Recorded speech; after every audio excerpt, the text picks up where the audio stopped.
Au nom du Père et du Fils et du Saint-Esprit, unique Dieu, Amen. Je continue avec vous le livre de la Révélation, avec le premier chapitre dont on a pris 3 versets. Révélation de Jésus-Christ que Dieu lui a donnée pour montrer à ses serviteurs les choses qui doivent arriver bientôt et qu'il a fait connaître par l'envoi de son ange à son serviteur Jean, lequel a attesté la parole de Dieu et le témoignage de Jésus-Christ, tout ce qu'il a vu. Heureux celui qui lit et ceux qui entendent les paroles de la prophétie et qui gardent les choses qui y sont écrites, car le temps est proche. Voilà les versets qu'on a étudiés après l'introduction. Jean, aux 7 églises qui sont en Asie, que la grâce et la paix vous soient données de la part de celui qui est, qui était et qui vient, et de la part des 7 esprits qui sont devant son trône. Cette vision était adressée en principe à certaines églises dont Saint Jean s'occupait et qui le préoccupaient. C'étaient des églises de l'Asie mineure et qui n'étaient pas loin de l'île de l'église, de l'île où il était exilé. Ce sont des églises qui se trouvent en Turquie ou qui se trouvaient en Turquie, et chaque église était nommée en lien avec son lieu. Que la grâce et la paix vous soient données, c'était la salutation habituelle des premiers saints et des apôtres. De celui qui est l'être est un des surnoms de Dieu, à lui revient toute gloire. Lorsque le Seigneur discutait avec les scribes, il leur a dit « Avant que ne soit Abraham, je suis ». Et lorsque Moïse demandait au Seigneur comment il s'appelle, il lui a dit Jéhovah, qu'on peut traduire par l'être, par je suis. C'est donc un attribut de Dieu voulant dire qu'il est celui qui est la source de l'existence. Par lui tout a été fait. Notre existence humaine n'a pas de valeur en comparaison avec son existence, car on aurait pu bien ne pas exister, mais lui seul est celui qui est, qui était et qui sera. Cela veut dire qu'il est celui qui remplit tout l'univers de son existence, maintenant, et qui n'a pas de commencement ni de fin, mais dure éternellement. Et il peut également désigner l'incarnation du Verbe et son avènement glorieux. Cela voudrait donc dire que celui qui est désigne l'Emmanuel, qui est avec nous tout en étant monté vers le Père. Celui qui était désigne qu'il est celui qui est venu, qui a marché sur terre, et qui s'est laissé toucher et côtoyer. Et celui qui sera ou viendra veut dire celui qui vient en juge, qui viendra en juge. Et de la part de Jésus-Christ, le témoin fidèle, le premier-né des morts et le prince des rois de la terre, à celui qui nous aime, qui nous a délivrés de nos péchés par son sang. Et donc, il nous parle de son trône qui est au ciel parce qu'on n'a pas vu de trône pour le Seigneur sur terre à part sa croix. C'est pourquoi, lors du jugement du Seigneur, on lui a posé la question « Est-ce que tu es un roi ?» Il a dit « Oui, je suis un roi. Mais mon royaume, il n'est pas sur terre. Il n'est pas de ce monde, et même mon trône ne se vaut pas sur terre. Mais il s'agit d'un roi qui a un trône, et plus tard dans le livre, on va voir qu'on va dire qu'il est le roi des rois et le seigneur des seigneurs. Et son trône sera évoqué à maintes reprises. Et c'est la raison pour laquelle dans l'art copte, pour dessiner le sang du Père à l'intérieur du temple, à l'est de l'église, le Seigneur Jésus est toujours dessiné sur son trône, sur un trône, de manière à ce que le prêtre qui est en train de prier et derrière lui le peuple ait le visage contre le trône. Et de manière à ce que lorsque le temple est ouvert, le peuple puisse voir le Christ sur son trône dans sa gloire et qu'ils aspirent à regarder cette vérité au ciel. Voilà l'origine de cette image dans la liturgie copte.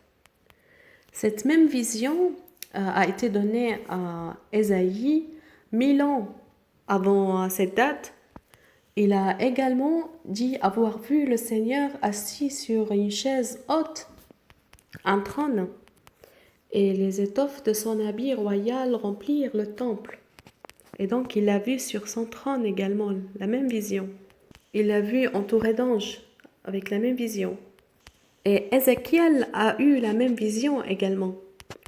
Et donc c'est cette vision qui s'est répétée à travers des générations et des centaines d'années indique que le Christ est un roi. qui y règne. Et le fait qu'il est descendu sur terre, qu'il est venu parmi nous et pour vivre comme un pauvre, le fait qu'il a choisi de naître parmi les plus pauvres et que sa vie n'a pas eu de trait de règne terrestre, cela n'annule pas qu'il s'agit d'un roi. Il est né tel un roi, il est mort comme un roi et il est ressuscité comme un roi. Et il est monté au ciel comme un roi, mais son royaume, en fait, il n'est pas de ce monde. C'est pourquoi lorsqu'il est né, les 3 rois mages sont venus pour demander où est né le roi des Juifs, car ils ont parvenu à connaître par des indices spirituels que cet enfant nouveau-né est un roi. Et quand même, ils se sont rendus vers lui dans l'endroit le plus pauvre de Bethléem. Ils se sont prosternés devant lui, pourtant l'ambiance n'indiquait pas qu'il s'agit d'un roi.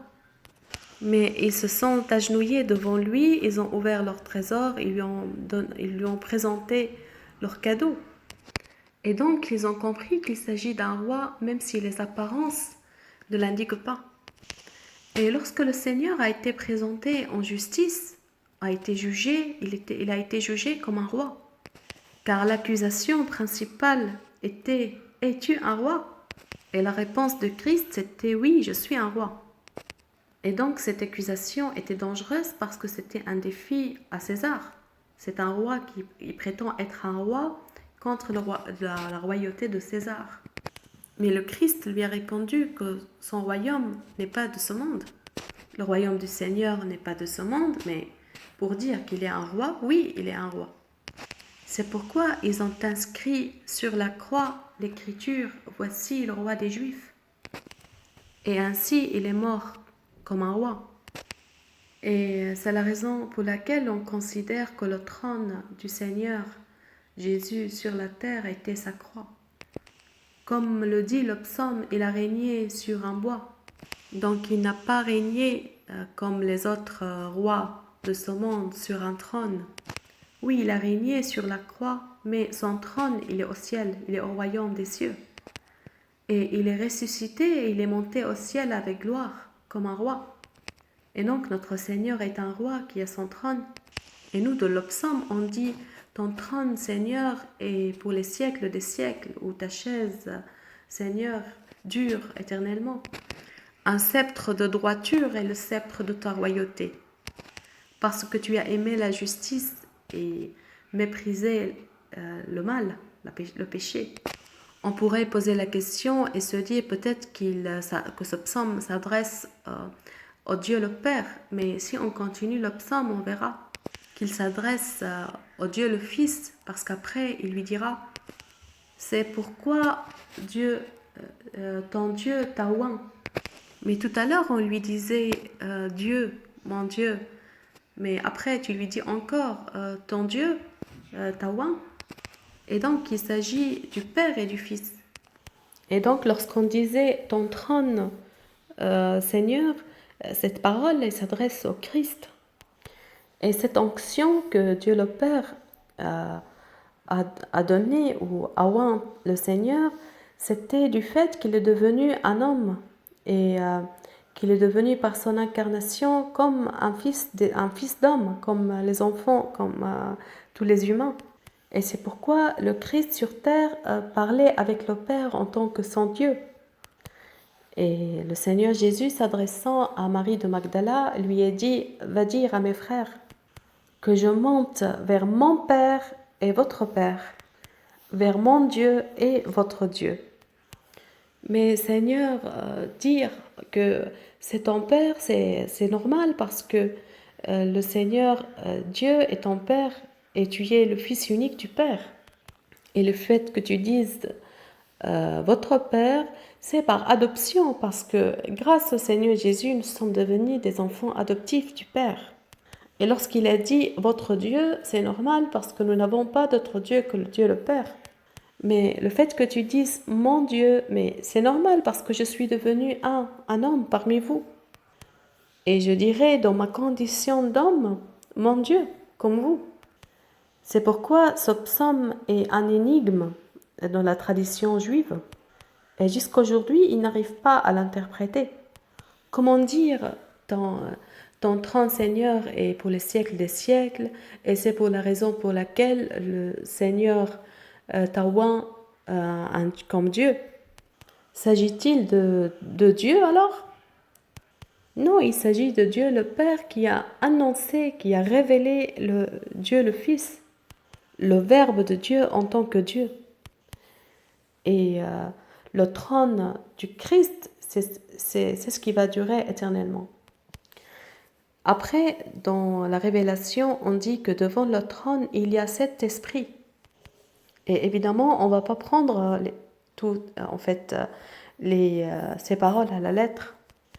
Nous avons appris dès le début que dans l'interprétation de la Révélation, n'importe quel chiffre ne doit pas être pris à la lettre, car tous les chiffres sont symboliques et ne doivent pas être pris à la lettre, car nous sommes devant une vision qui ne relève pas des choses terrestres. L'Esprit, c'est l'Esprit de Dieu. Et l'œuvre du Saint-Esprit au peuple de Dieu est un travail complet. C'est pourquoi il est symbolisé par le chiffre 7.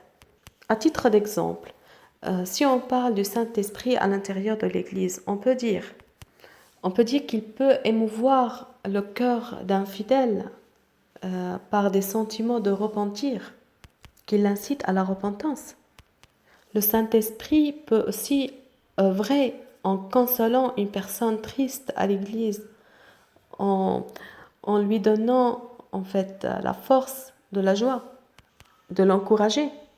C'est un autre acte du Saint-Esprit. Il peut également œuvrer dans le cœur d'une autre personne qui ne comprend rien à l'Évangile et qui commence à s'éclairer à travers cet acte du Saint-Esprit, cet acte invisible. C'est la compréhension aussi qui provient du travail du Saint-Esprit. Le Saint-Esprit peut conseiller une 4e personne à l'Église pour comprendre un commandement qui était absent à son esprit ou de comprendre une chose de la révélation qu'il n'arrivait pas à comprendre. Voilà l'acte du Saint-Esprit, comme si on parlait de cet esprit, mais c'est le même esprit.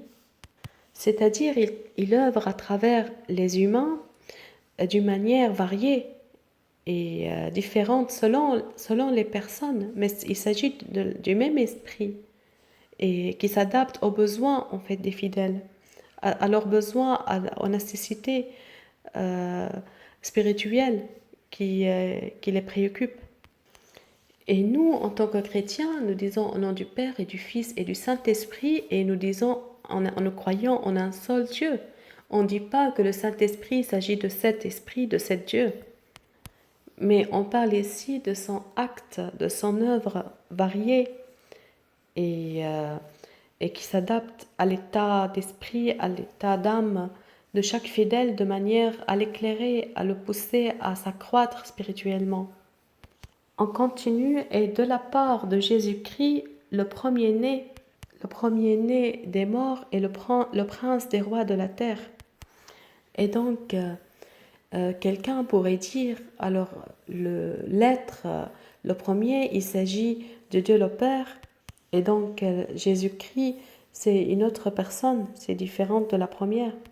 Mais lorsque nous continuons, nous allons voir que l'être, Jéhovah, est celui qui existe par soi-même, se dit de Dieu le Père et aussi de Dieu le Fils. Car les qualités du Père et du Fils et du Saint-Esprit sont identiques. Et toutes les 3 personnes de la Trinité ont les mêmes qualificatifs et les attributs. Car si on disait Dieu le fort, est-ce qu'on peut dire ça du Seigneur Jésus? Mais bien sûr. Est-ce qu'on peut dire ça aussi de Dieu le Père? Oui, également. Et encore, on peut dire que Dieu fort aussi, c'est le Saint-Esprit. car notre Dieu est un Dieu fort, un Dieu tout-puissant. Et donc on peut attribuer l'être à toutes les trois personnes de la Sainte Trinité. Et on va voir cela. Et du Seigneur Jésus-Christ, le témoin fidèle. C'est curieux de voir que le Seigneur s'attribue la qualité d'être un témoin. Mais si nous revenons à l'évangile de Saint Jean, nous allons comprendre. Car l'évangile de Saint Jean est préoccupé par le principe du témoignage. Et la base de ce témoignage, c'est que le Seigneur Jésus-Christ est Fils de Dieu vivant. Et c'est le témoignage que lui a rendu Pierre et pour laquelle il a mérité la béatitude du Seigneur à lui dire « Heureux es-tu, Simon, fils de Jonas ». Ce même témoignage a été sur la bouche de Jean-Baptiste, Saint Jean-Baptiste, mais ils ne l'ont pas admis. Et également le témoignage des miracles, des prodiges que le Seigneur a opérés ne leur a pas suffi. Et même le témoignage qui a été les prophéties à travers les générations qui se sont réalisées dans la personne du Seigneur, et les Juifs ne l'ont pas admise. Et donc le Christ, il a témoigné à soi-même. Ils n'ont pas accepté, ils lui ont dit ton témoignage, on ne l'accepte pas parce que c'est toi qui témoignes par toi-même. Et il leur a répondu, je ne témoigne pas à moi-même tout seul, mais les miracles que je fais témoignent pour moi, le Père témoigne pour moi, Saint Jean-Baptiste a témoigné pour moi, et les prophéties. Mais c'est vous qui ne voulez pas entendre, qui ne voulez pas comprendre. Et donc dire que le Christ est un témoin, cela veut dire qu'il est témoin de la vérité. Car la vérité de Dieu ne peut se dévoiler qu'à travers Dieu lui-même, qui connaît sa propre vérité. Et qui peut connaître les mystères de Dieu que Dieu lui-même. Et lorsque Dieu vient parmi nous et vient nous parler de soi-même, et donc il est le seul à être témoin et à être véridique dans tout ce qu'il dit. Et il est son propre témoin de sa propre vérité. C'est pourquoi dans la Bible, il est dit que si vous admettez le témoignage des gens, le témoignage de Dieu est beaucoup plus important.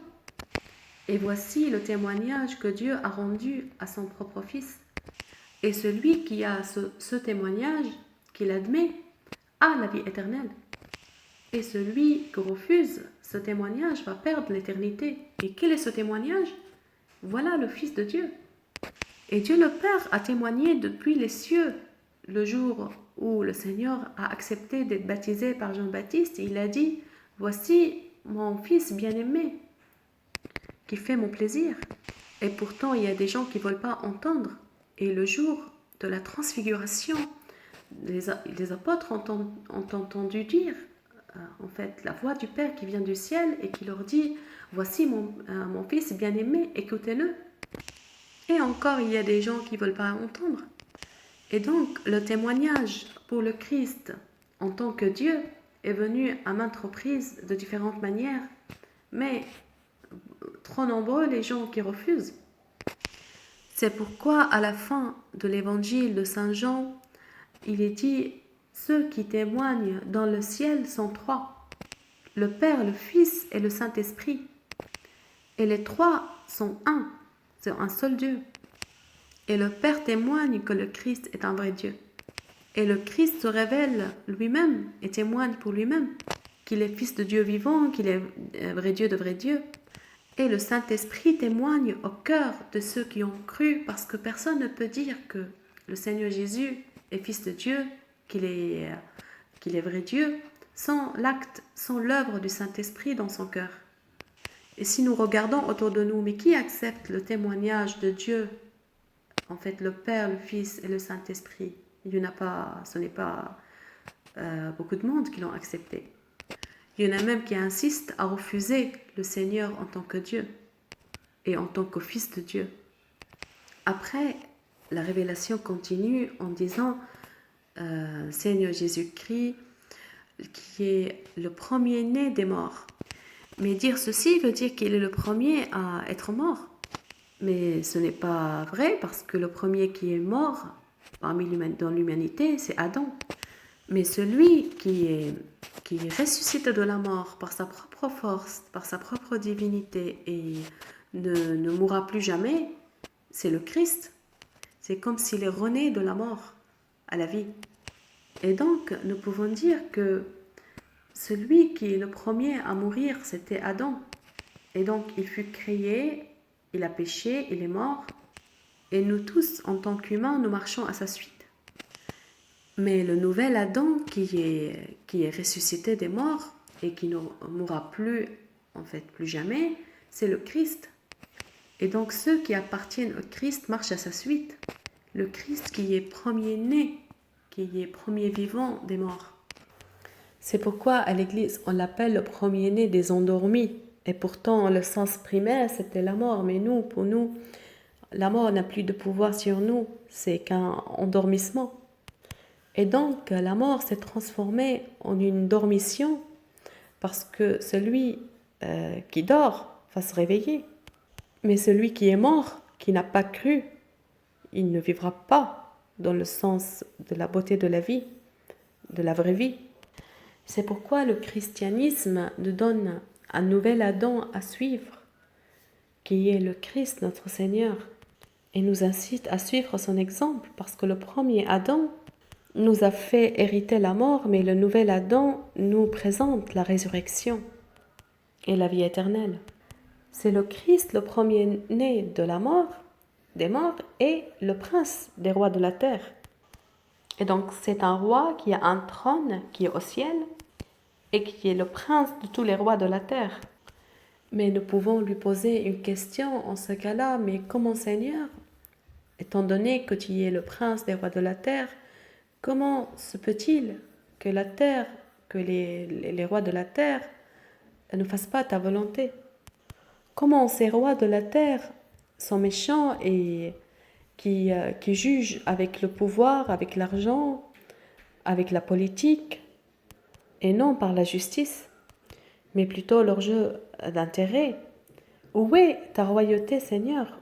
Où est-il si tu es le prince des rois de la terre? Et pourquoi la terre ne suit pas l'exemple du ciel? Nous, dans la prière de notre Père, nous disons que ton règne vienne sur la terre comme au ciel. Nous allons avoir la réponse dans la révélation.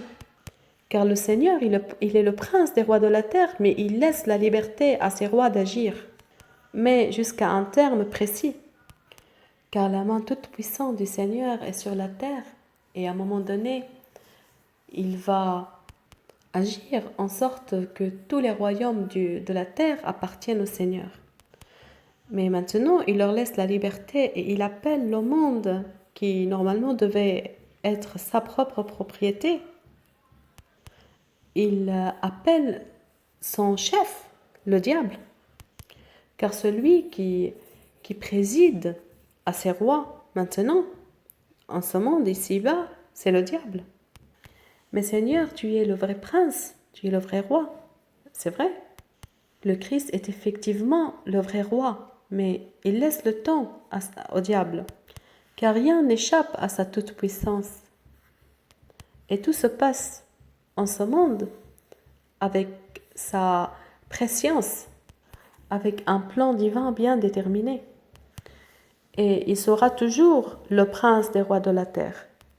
Car nous, on peut se dire, mais comme il est le roi des rois et le seigneur des seigneurs, mais comment ces rois désobéissent à sa volonté? Mais la réponse, c'est que il laisse à Satan, en fait, l'occasion d'éprouver la terre. Il lui donne de faire cette guerre au sein de Dieu, mais il sait ce qu'il fait, le Seigneur. À un moment donné, le Seigneur, il va régner éternellement et tout lui soit rendu. Tout va lui être rendu. Il s'agit d'un roi, mais qui a jeté les bases de son royaume, mais qui laisse le temps, en fait, au moment où il va affermir son royaume. à celui qui nous aime, qui nous a délivrés de nos péchés par son sang. Ici, c'est évident, il parle du Seigneur Jésus-Christ. Et donc, tout ce paragraphe parle du Seigneur Jésus, l'être, et du Saint-Esprit avec sept esprits qui sont devant son trône, devant le trône du Christ. Le Christ qui est le témoin fidèle, qui est le prince des rois de la terre, qui est le premier-né des morts, et qui nous a aimés. Et c'est ce mot qui nous réunit au Seigneur. Le fait qu'il nous a aimés. Et on peut oser jusqu'à dire que ce mot, en fait, il est plus important que créer, que nous connaître. C'est l'amour. C'est toute une histoire d'amour divin vers l'humanité. Il nous a aimés, il nous a créés, il nous a aimés, c'est pourquoi il nous a supportés, il nous a aimés, c'est pourquoi il nous a délivrés, c'est pourquoi il est venu parmi nous et il est mort pour nous, il est monté au ciel pour nous. Il nous a aimés et il nous prépare un endroit au royaume des cieux et c'est pourquoi il nous a donné son Saint-Esprit. Il s'agit en tout d'une histoire d'amour, d'un amour qui provient en premier de Dieu. Et il nous a lavés de nos péchés par son sang. Comme si Saint Jean, en nous présentant le Christ, il met devant nous l'histoire dès le début jusqu'à la fin. Il nous dit, le Christ, c'est le chef, c'est celui qui était et qui viendra, et c'est le vrai Dieu. C'est celui qui règne sur toutes choses, et notre histoire avec lui commence et finit par l'amour. Il nous a lavés par son propre sang et il nous a rendus des rois, qui a fait de nous un royaume de sacrificateurs pour Dieu son Père.